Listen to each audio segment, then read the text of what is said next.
అనుచిత వ్యాఖ్యలు ఏమైనా చేసి ఉంటే రికార్డులను పరిశీలించి తగు నిర్ణయం తీసుకుంటామని చెప్పేసి తెలియజేస్తూ రాజగోపాల్ రెడ్డి గారు మాట్లాడండి. అధ్యక్ష, ఇప్పుడు మొట్టమొదటిగా సభలో నా గురించి అనుచిత వ్యాఖ్యలు చేసింది ఆ సీనియర్ నాయకుడు కాబట్టి నేను ఏమనకుండానే ముందే చెప్పిన, ఆయన పెద్ద మనిషి, ఇటువంటి మాటలు అనొచ్చా? అది పార్టీ అధ్యక్ష, అది పార్టీ అంతర్గత విషయం. మంత్రులు ఎవరు కావాలి, మంత్రులు ఎవరు కావాలి, ఎవరు చేయాలని పార్టీ అంతర్గత విషయం. అధ్యక్ష, మీరు చెక్ చేయండి రికార్డ్స్.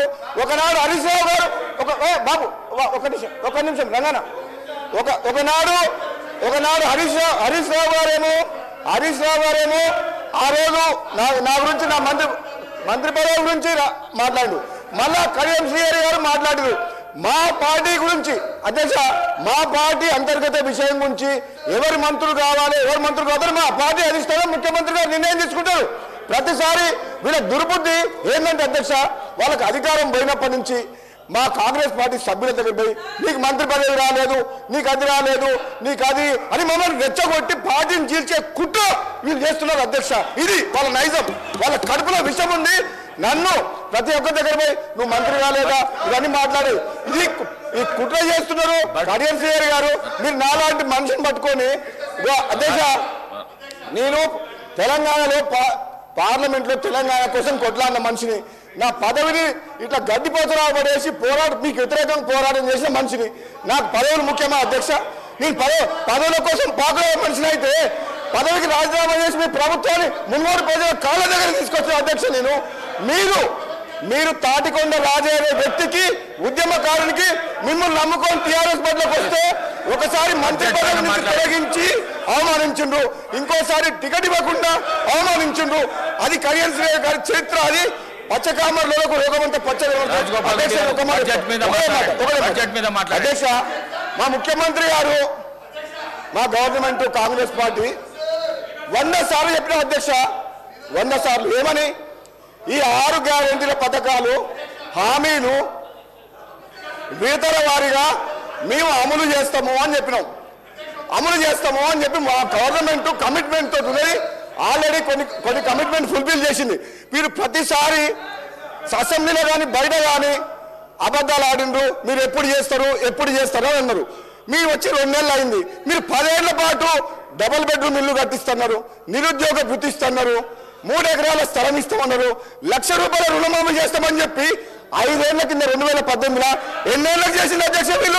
వీళ్ళు ఇచ్చిన హామీల విషయంలో వీళ్ళు గతంలో 10 ఏళ్ళు పరిపాలించి ఒక్క హామీ నెరవేర్చలేదు.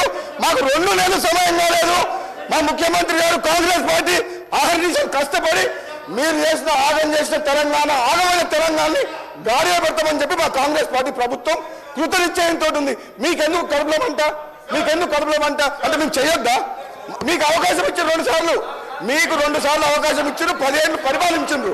మీరు విద్యని వైద్యని గాలి కొదిలేసిన మనుషులు, నిరుద్యోగులని గాలి కొదిలే మోసం చేసిన మనుషులు, నిరుపేదలకు ఇల్లు కట్టిస్తామని చెప్పి మోసం చేసిన మనుషులు, రైతులని నిల్వ ముంచిన మనుషులు, ప్రాజెక్టుల పేరు మీద రిడిజైన్ పేరు మీద కమిషన్ల కోసం ప్రాజెక్టులు కట్టి దోసుకున్న చరిత్ర మీది. మా ప్రభుత్వం తెలంగాణ ఇచ్చిన పార్టీ ఇది. కాంగ్రెస్ పార్టీ ఆనాడు హైదరాబాద్ తో కూడిన తెలంగాణ ఎందుకు ఇచ్చింది అధ్యక్ష? వీళ్ళు అప్లై చేసిపోయిండ్రు. నిజంగా చెప్పాలంటే ఇది మిగులు బడ్జెట్ తోటి ఉన్న రాష్ట్రం. మనమే ఒక 10 రాష్ట్రాలకు అప్పిచ్చే పరిస్థితిలో ఉండే అటువంటి రాష్ట్రాన్ని అప్పుల పాలు చేసిన గణిత చరిత్ర వీళ్ళది. మనకు అప్పులు ఎందుకు చేయాలి చరిత్ర? మనకు హైదరాబాద్ నగరం ఉంది, బోలెడంత ఆదాయం వస్తుంది. ఈ ఆదాయంతో తెలంగాణను అభివృద్ధి చేసుకోవచ్చు. వీళ్ళు స్వార్థం కోసం అప్పులు చేసి తెలంగాణ రాష్ట్రాన్ని అప్పులు చేసిండ్రు.